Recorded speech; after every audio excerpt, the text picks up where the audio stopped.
I think that we can start. Hello, everyone. I am Maria Vasilevska from the Center for Social Innovations, Blink 40 to 21. We are here today for our module 4 from the Digital and Media Literacy training program for young leaders. As you know, this is the first part of the project, and the second part will be your participation in PSAM summer school from 15 until 20 of July. Here today with us we have Krisa and Mita, both professionals in the media sector, in the sector for media literacy, and they will have really interesting presentations for you and really interesting examples to share. So please, Krisa and Mita, it's our pleasure having you today here with us. Please, Krisa, the floor is yours first, and then Mita will continue with his presentation. Thank you for the introductory remarks, Maria, and welcome everyone. I hope you enjoy our session today about media literacy in practice. So I would like to start with some theory and then combine it with practice. And a great time. So why media and what are the principles of that? So according to Media Literacy Index 2021, as you can see here, we have different clusters as far as our resilience, Europeans' resilience is concerned. This is from 2021 and it refers to our resilience from 35 countries around Europe. We are here as well. So as you can see here, cluster 1 means that they have the highest degree of resilience. They are from rank 1 to 6, and these are the points they get. They are from Northern Europe, while our countries are much lower at the cluster and the rank. So you can find Greece and North Macedonia here. So how do we communicate our ideas, beliefs, and purposes, and what is the reason that we have such a low resilience to fake news? So let's have a look. First of all, we have to see how communication process takes place. First of all, we have face-to-face communication, but is this always practical? And do we always communicate our ideas, even if we are face-to-face and we're drinking our coffee all together, or if we're working in a group, in an office all together? Sometimes I feel that some things are not understood clearly, which means that we need to define how communication should be, either face-to-face or through computer-mediated medium. So we can even socialize, but do we transfer what our message correctly? So let's have a look at the communication process. First of all, we have a center. There is a channel that we communicate that, either if we are face-to-face or if we are digitally connected, and the receiver. So let's check one by one. First of all, I am the sender. So I have something, an idea that I need to verbalize this idea. So I need to encode my message. I develop my idea, I put it in words, and I have to find a channel. If this channel is social media or traditional media, it is up to the way of communication I would like to work. So, and the receiver. So can my receiver interpret, that is, decode my message and assign meaning to what I'm trying to explain? Let's see. How can we do that? First of all, we need to know what the primary uses of media are. So I would like you to write in the chat box what the primary sources of media, the uses are. What are the reasons that you use media? Either traditional or social media. So let's check the chat. Getting information, great. Some more ideas, quick ideas.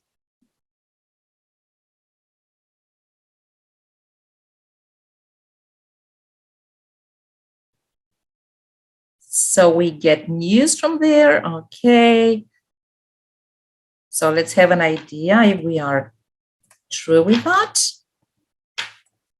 Source of information, correct. What else? Entertainment, right? We need to have some pleasant time, especially during the time that we were isolated because of the health restrictions. Entertainment for all age groups were through media. Socializing opportunities, and of course, civic engagement. So we need to get our news from all these factors, and all these means, all these media have, for every 1 minute per day, all these large numbers of sharing, okay, or posting. So how do we know what is real and what is not when we communicate online? So first of all, we know that not all information we come across is reliable. Why not? Because not all content that we find online is curated. So we need to learn how to discern quality information. How? We need to learn some strategies. So what's the reason for that? First of all, according to Brent's, let's have a look at the producage ecosystem, which means that we have two-way communication. And when somebody produces a message, we find the content. We change it according to what he wants to communicate with friends or professional reasons, because he communicates the message according to what he wants to interpret this message. So there is no stable content online. There is no distinct product unless it is not in Creative Commons, so you cannot change it. It is curated, so it has to be transferred as it is according to the authorship licensing types. So let's have a look at the media literacy core concepts and how we can work on that, learn the strategies, and become more media literate. So first of all, authorship, which means that all media messages are constructed, and we especially need to know who the author is. Is this a person that is expert in the field, or is this a person that can just upload content and transfer meaning through the medium that is open to everyone today? Then format. What do we mean by format? We mean that we have to check what are the creative language means or pictures, images, videos, music that this message is transferred through. Especially we can see that in advertisements. Content. So does the content include everything? Is any information omitted there? Does it have embedded values and points of view? Is it a fact or an opinion? The audience, it is very important to know how different people experience the same message. Social-cultural background always affects the way we interpret messages. It has to do with our viewpoints, the way we have been brought up with, our environment, and our education. What about the purpose? Is this meaning created because we need to gain profit, power, just to socialize? Do we want to become famous? What's the reason? If we know and we use these core concepts as strategies, we will become aware of how to use media. So let's see how we can become critical media consumers. First of all, we need to check the roadmap of critical media consumption. First of all, we all need to have access. Let's assume that we all have access to digital resources. Do we analyze these resources? Do we deconstruct the message that we get across? If yes, do we have to evaluate this message? How do we evaluate a message? We deconstruct it according to the Mill principles, check the authorship, the format, the audience, etc. And then we can take the new content that we have in mind, reconstruct the message, and create our own new message critically. So we take action and we become civic engaged. So we need to check the author, the content, the format, the target audience, and the purpose. At this point, I would like to share a video with you.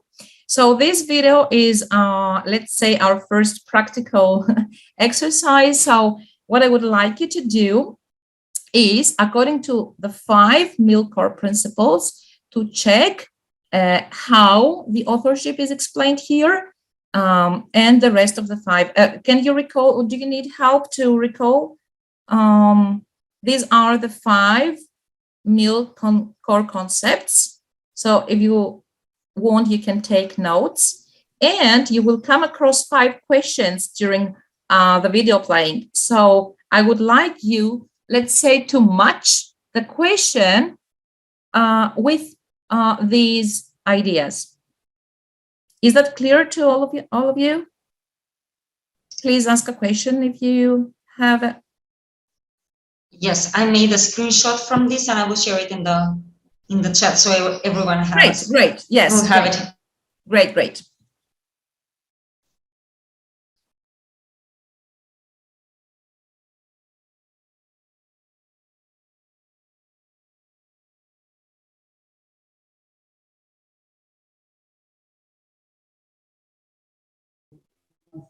And after this, I would also share a link so that our participants can just, write their ideas there on a digital wall. Okay.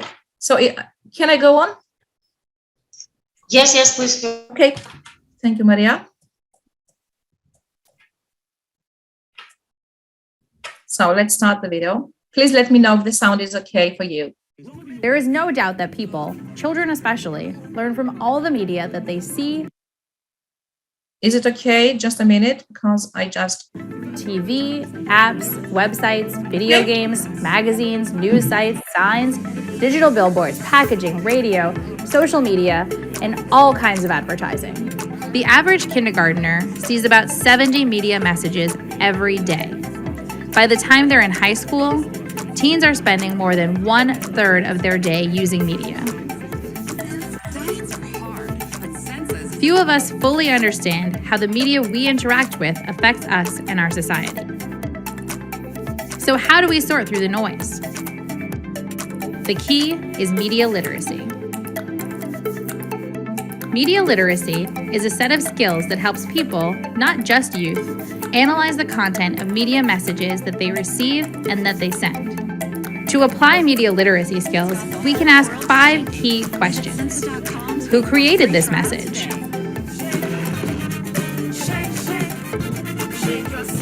Diets are hard, but Sensa's as easy as shake, eat, and lose weight. What creative techniques are used to attract my attention? Users lost an average of 30.5 pounds with Sensa. Consumers were casually urged to shake their Sensa and lose 30, 40, 90 pounds or more without dieting or exercise. Each of these cases resulted in a settlement with the FTC. The companies were ordered to pay consumer redress and to back any future weight loss claims with well-conducted human clinical studies. Some of them have lost no weight, and they've had these medical improvements, and they've had these life improvements, these life freedom improvements without losing weight.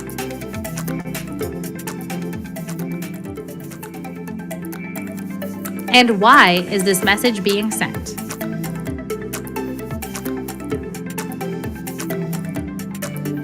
This powerful key unlocks a world that empowers all of us to be better digital citizens as we consume media, produce, and share our own stories. What would it feel like to live in this world? Perhaps we'd have less fear, more empathy, and make better decisions. So how do we create this world? We each have a role to play. First things first, every child needs media literacy skills. We can all advocate for media literacy education with teachers, administrators, parents, librarians, and government. If each of us makes a practice of using the 5 key questions for media literacy in all our activities and with all of the people we encounter, we'll all move closer to the more positive and well-informed civic engagement that we want and deserve. So, thank you. So, let's comment a little bit. Just a minute. I have to stop sharing for a bit. Yes. So let's discuss a little bit on that. Who would be willing to, let's open the conversation. Somebody from the audience? Hello. Hi, Vasiliki. Hello, can you hear me? Yes, definitely. Okay. Hi from me. I'm really interested in this topic because this is pretty much what I studied. I studied communication and new media, so I'm very aware of this topic. Yeah, I believe it's extremely important to promote media literacy, and it is being taught, especially in students. I believe it should be a part of education, but that's a huge topic. And I really like this video. It was very spot on. And I would like to comment on the fact that we can be aggregators. And I feel like this is very dangerous because we don't really know the content. We don't really know the information, but then we go to reproduce it online. And this is dangerous, this is misleading. Sometimes it's not our cultural background, that is our bias. And that can twist the message completely. And yes, because I'm really interested in these topics, I keep coming up with this issue. And I'm really worried about this generally. Great. So actually, I'm an educator, okay? And actually, I work in the Balkans region with teenagers and from schools, and we work on these issues. And we try to, have digital walls. We work in groups, and we try to take a piece of news and try to apply these 5, core concepts. Each one, try to find for each one of them what happens in online world. And this is very interesting because they feel that they have never, as far as you said about education, right?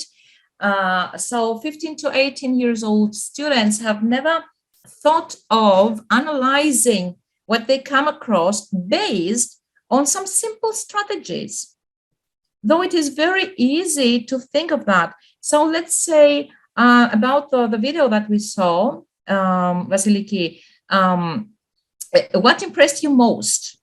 First of all, can you correlate the questions with the core concepts? Yes, I think we all can, but some things can be a little bit different.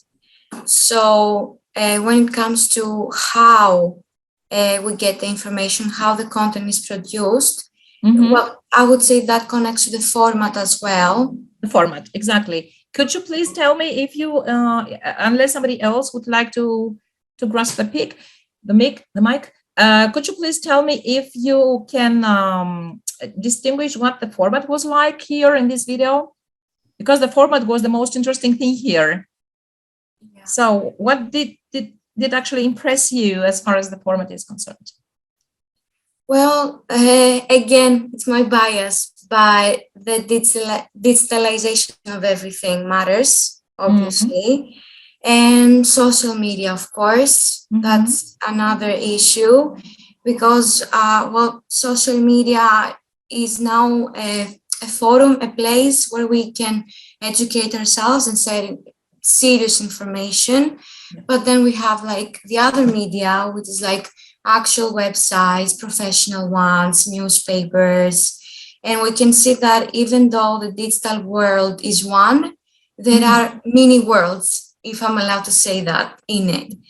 So I think, again, if we have the same piece of information, we can see it very differently made and presented on Facebook and on the actual website. So let's say BBC News. So true, yes. Actually, it depends on whether it is a website that is curated, but by somebody who is an expert, or if it is user-generated content. Having user-generated content does not mean that it is not of high quality, because we live in the age of, shared intelligence, right? And the participatory culture. But sometimes we feel that this shared intelligence may not be as intelligent, in quotation marks, as it should. And it is the user-generated content has always to be checked, right, and cross-checked. Okay, so as far as the video is concerned, I would actually like to focus on the format as a strategy. So it was a simple, let's say, advertisement, but what was the format like? First of all, there was music, dance, right? Happy smiles. Okay, everybody was smiling. Is that what happens in our, everyday life when you use the products of these advertisements? Everybody wakes up in the morning and has breakfast. The whole family. Actually, I have 2 daughters that are 17 years old. We rarely have breakfast together, but everybody has, the perfect breakfast, and they sell things in advertisements that the family is all smiling at 7 o'clock in the morning. Okay, so does it ever happen in real life? Actually, at my home, it doesn't. But if it does at yours, please raise your hand. It would be very interesting for me. Yeah, you're right, but the video is easy to process because it is those are drawings around and photos and visualities and things like that, and usually the people can easily perceive videos like that, and because of that, it's easier to share this information through this kind of videos. That's absolutely right. Thank you, Maria. Anybody else who would like to contribute to the discussion, or shall I go on? Okay, so I will share my screen again. And actually my screen, because, okay, on. There is no. Okay, so the 5 questions that were asked during this video were about authorship, who created this piece of information, the format techniques that were used to attract my attention. We talked about the techniques, okay, loud music, smiles, etc., happy people. The audience, how might different people interpret or understand a piece of information from me according to my social cultural background. The content, what points of view are included or omitted, and purpose, why was this message sent to me? So here we have the basic 3 types of fake news. I did not include deep fakes here because they are a different category on their own.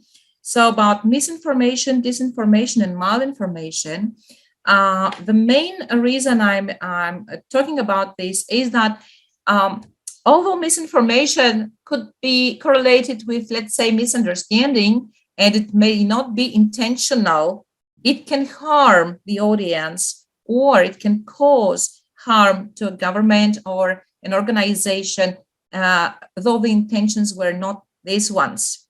The effect may be the same, the impact may be the same. Disinformation is clearly disorientation, and we have to be very careful in recognizing this type of, fake news, as it is the most difficult one. Malinformation is when it is based on reality, but it is deliberately, delivered in a way that it can inflict harm to a person or an organization. So here we have 10 different types of misleading information. Maria, I don't know if you have any discussion on all these types in previous sessions that you had. We touched some of them, but not specifically pointing out like you have done it here. Yeah, actually my students have done this. Seriously, so you have really good students. Lucky you. They actually won a gold medal for choosing all these different types and visualizing these. Yes. So we can talk about clickbait, which is the most obvious one. So would anybody like to talk about clickbait? Have you already talked about clickbait? I think it is the most common. No. So clickbait is the most common one. Where would anybody like to share? Where the title is so catchy that has nothing to do with the real content of the news article. So let's say that it has very impressive words and phrases, such as, I will start with one and then you can go on with another one. So, you will never believe what happened. This is a very catchy title, okay?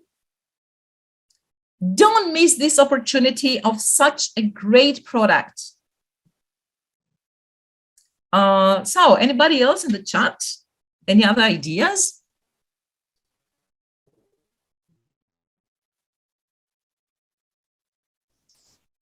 Usually in North Macedonia, we have those titles. Sorry.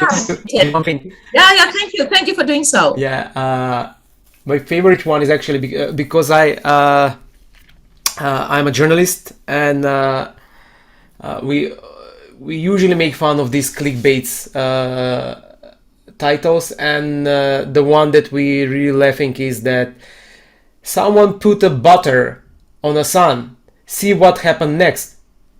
Yeah, it's going to melt it.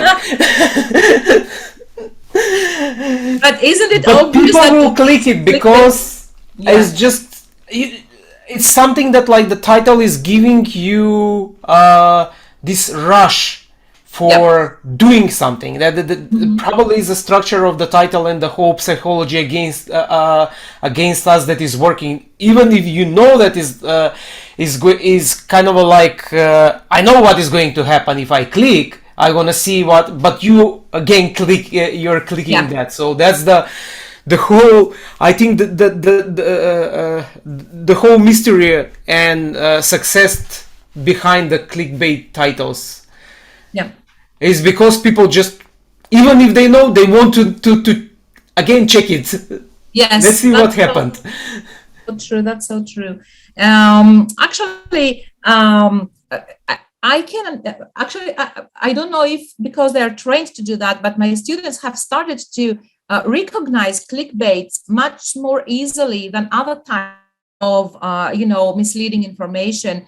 Maybe because the titles are so catchy that they can understand. If they put down some logical, assumptions, they can understand that, okay, that can't be true. But the most obvious reason for doing so is just for getting money, because some people get money from clicks on media, and the clicks are so many, okay, that they keep doing that.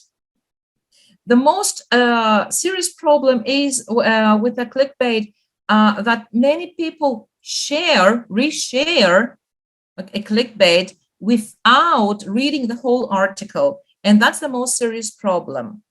Maybe because a friend has shared that, posted that on the media, and maybe because they trust this person, they keep resharing, okay?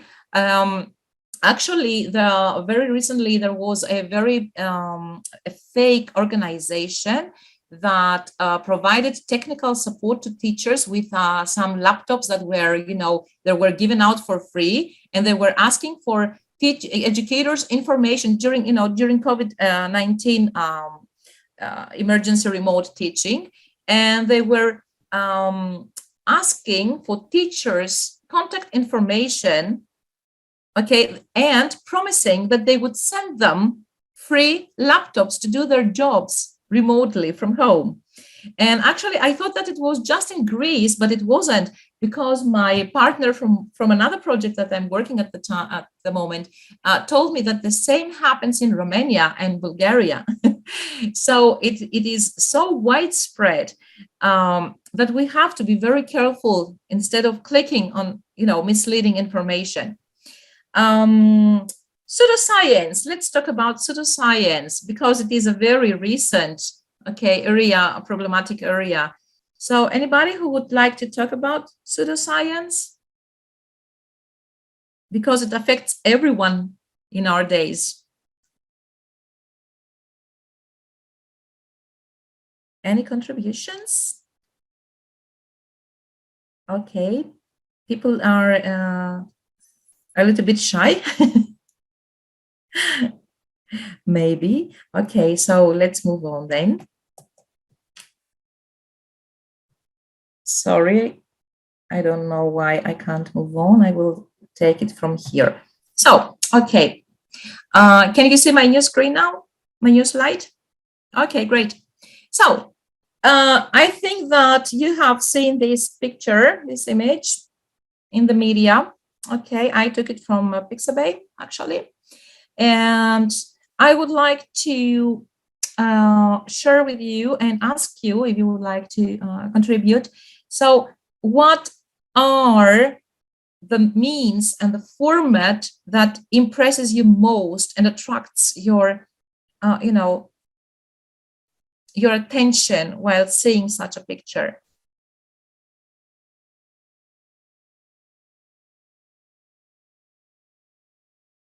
Any ideas? The colors.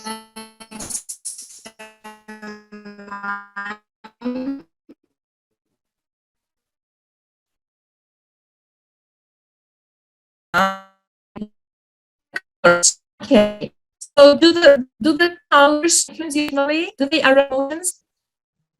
The brightness colors, maybe that they're very, very vivid. Do you have nice feelings or bad feelings when you have vivid colors? I personally feel overwhelmed. There's a mix of a lot of elements, a lot of colors, transparent pictures, more vivid ones. Okay, yes. So is there a kind of visual metaphor here? Can you identify a visual metaphor? We can see different media here, okay? Instagram, YouTube, no. And a person that is full of color. Any visual metaphors? So let's have a look at the wheel of emotions. So here, according to Plutik, the more intense the feelings, the darker the colors, and the less intense colors, the less intense feelings. So as you can see, the colors in the central area, there is amazement, loathing, grief, admiration, ecstasy, vigilance, rage, or terror. While as we move on to lighter colors, these feelings tend to have less impact, let's say. Okay. So now I would like to scan, for you to scan the QR code. Actually, we may not be able to work as a team, but if you're willing, I can send you a Padlet, and I would like you to share some feelings on what impresses you most. You can scan the QR code here with your mobile device, or I can share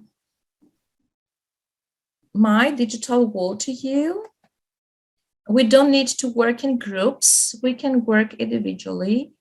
Okay, just write, don't pay attention to team. It can be just one person. And please share your opinion here. You just click here. Okay, can you click here and be able to write? Yes. Okay, so I would like you to share just a piece of news that impressed you. If you paid attention to any of these, core principles that we have discussed, or anything you would like to share about media literacy, if this is something that doesn't cross your mind at the moment.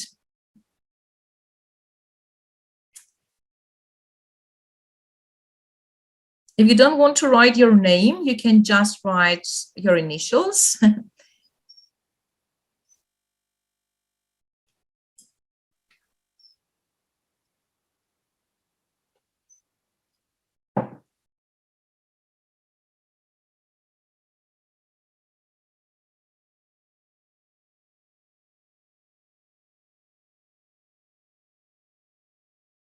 Okay, there are some people writing. That's great news.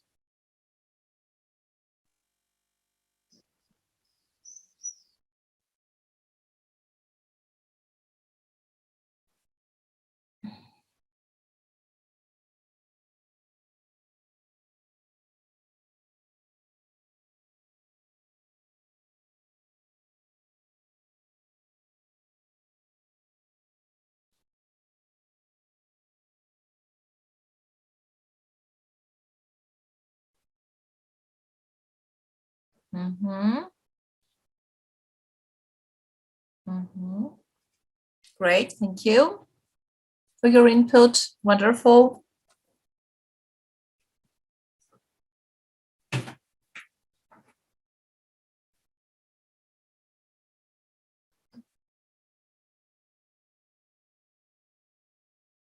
Thank you, Vasiliki. So if you would like, Vasiliki, if you would like to Google and find a piece of news that can be misleading information, that would be also great. Yeah. Thank you. Pseudoscience or whatever you want. If it is not the pseudoscience, click again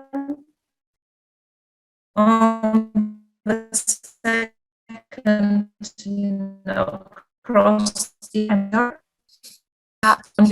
Okay, just attach the link on my post.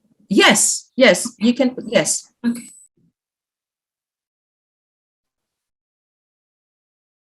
Great. Thank you, Maria.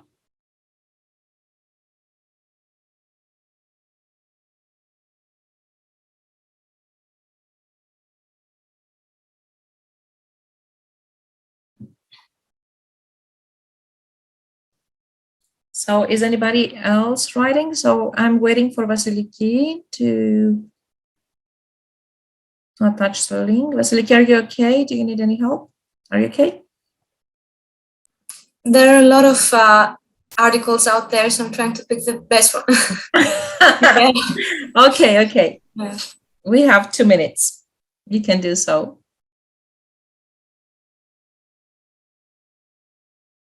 I have then to give the floor to Mite.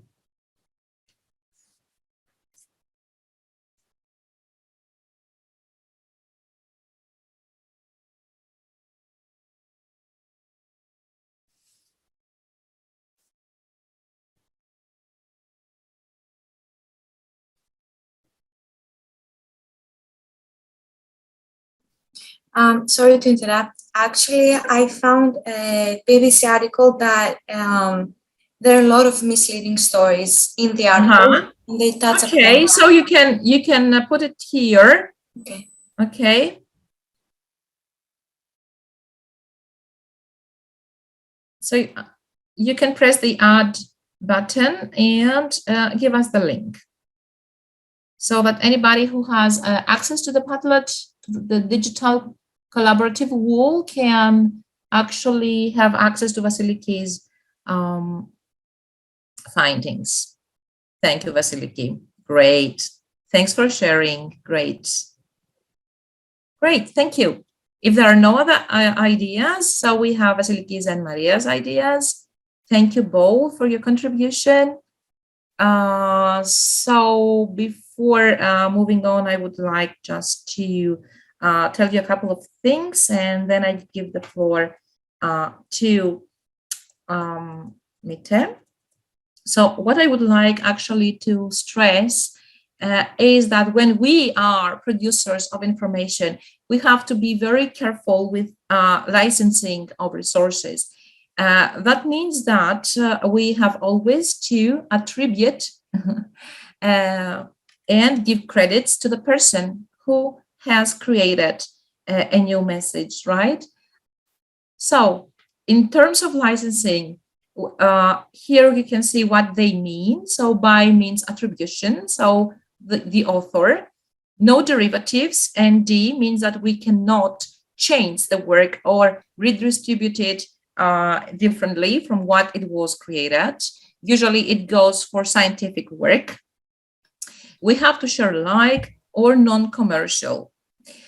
Here we can see from the most open, that is CCO, that is 0 type, okay, to the least open type of information, where you can no commercial and no derivatives of this work. Actually, if you want to add a license to your own work, you can go to Creative Commons. Okay, there are many videos about Creative Commons, how to add a license to your work. We don't have time to do that, I have some digital tools here for media production. If you're interested in producing your own media, just take a screenshot if you want to. Lisa, will you be able to send us your presentation in order to share it with the participants? Of course, definitely. I think that will be really good. Great. Yes. Sure. Thank you. May I interrupt for a second? Yes. Sorry. I just want to ask Miss Maria, can we use an infographic as a project, as a part of our project? Yes, you're free to do whatever you think that is appropriate and related to your topic. Okay. So you can use whatever tools you think that are most appropriate.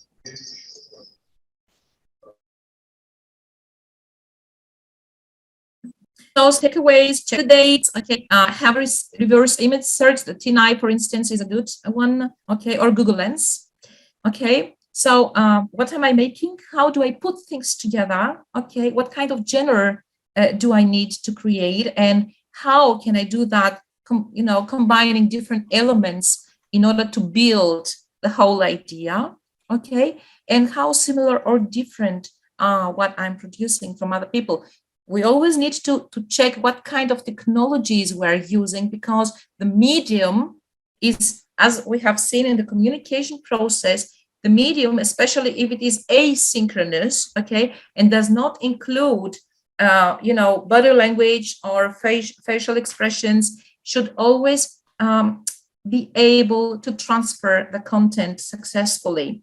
Great. So here I have the credits of my presentation. So I have used the template from Slides Carnival, illustrations, photographs, okay, and from some information from Center for Media Literacy. Thank you.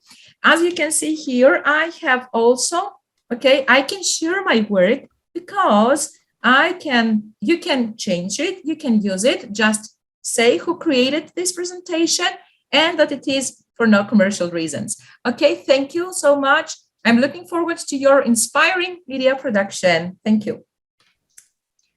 Thank you a lot. I hope there was some useful information. Yes, participants. I'm sure that it was. So Mita, please feel free. The floor is yours. Okay. Thank you, Krisa, for having such a good layout of what media literacy and what is really important in today's world. I'm Mite, and as I said, I'm journalist, but mostly I'm visual storyteller, and we do work a lot with media literacy and disinformation in the past, with media literacy in the past 10 years, and with disinformation in the past, I would say 3 to 4 years. I'm coming from Veles, which is the town that was crowned as a capital of fake news in the world. If you know the whole story about the Trump, the election in 2016, actually those guys were coming from my hometown. So the topic of disinformation even grew bigger for me, because as a journalist and someone that is interested in media literacy, I really wanted to see why these people were doing what they were doing. So we spent a lot of time in researching and how we can actually combat this information disorder. At the beginning, I would like to ask you if any one of you is playing games, any type of games, like video games, casual games on phone, hyper casual games on phone. No one? Yes, I play games. You play? Yes. Okay, what are you playing? Mostly computer games, but Age of Mythology is ancient, but it's on the computer. Mm-hmm. Okay, so have you had in your life a game that that was really impressive to you, that affect your opinion, your life, your day-to-day work? Personally, no. Okay. I'm asking the question because we decided to create a game that will be focused on media literacy and disinformation, and now I'm going to tell why we decided to do this and why it's really effective in today's world of so many information that are floating around us, and in the world of information overload and information disorder. So I will start with my presentation, just to share the screen.